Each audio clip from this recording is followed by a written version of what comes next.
Sa mère soupira, le regard dur sur Arthur. Vraiment? Julie prit alors une voix douce, mais ferme. Peut-être qu'il faut qu'Arthur vous explique pourquoi il pense que le ménage, c'est pour les femmes. Un silence glacé s'installa. L'oncle diplomate posa sa tasse avec gravité. Arthur, mais Julie n'est tout de même pas ta servante. Voyons, si tu n'es pas prêt à prendre une servante, tu ne vas tout de même pas lui laisser toute la charge, fiston. Pris de panique, Arthur bafouilla des excuses maladroites. Ses parents, vexés de l'image qu'il donnait, le sermonnèrent longuement. Julie, elle, restait droite, souriant intérieurement. Mais le vrai rebondissement arriva quand une odeur atroce de plastique brûlé envahit le salon. Le four maladroitement allumé par Arthur, dans la précipitation, surchauffa les verres. Une fumée noire commença à s'échapper de la cuisine. Tout le monde se leva, paniqué. Julie, avec un calme impressionnant, attrapa un torchon et ouvrit le four pour éviter la catastrophe. Elle éteignit tout d'un geste assuré. Les parents, impressionnés, se tournèrent vers elle. « Heureusement qu'il y a Julie », dit le père. « Sans elle, la maison aurait déjà pris feu. » Arthur, humilié,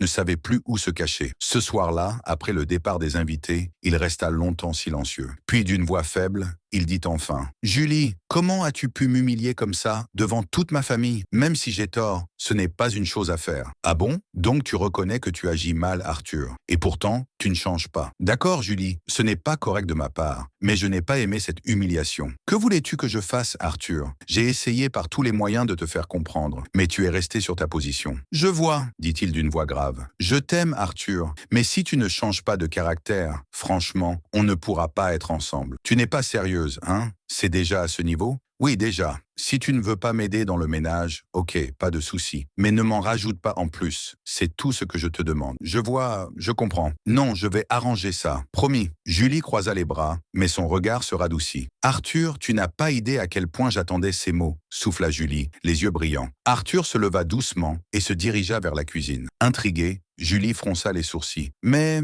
tu vas où, chérie? La vaisselle ne va pas se faire toute seule, » lança-t-il depuis la cuisine avec un sourire taquin. Julie éclata d'un petit rire et le rejoignit, un sourire aux lèvres. Le respect mutuel et l'engagement concret sont les piliers d'une vie à deux harmonieuse. Fuir ses devoirs ou laisser les autres tout gérer finit toujours par créer des tensions. Il vaut mieux agir, apprendre à partager et à s'entraider que laisser l'inattention ou la négligence ruiner les liens.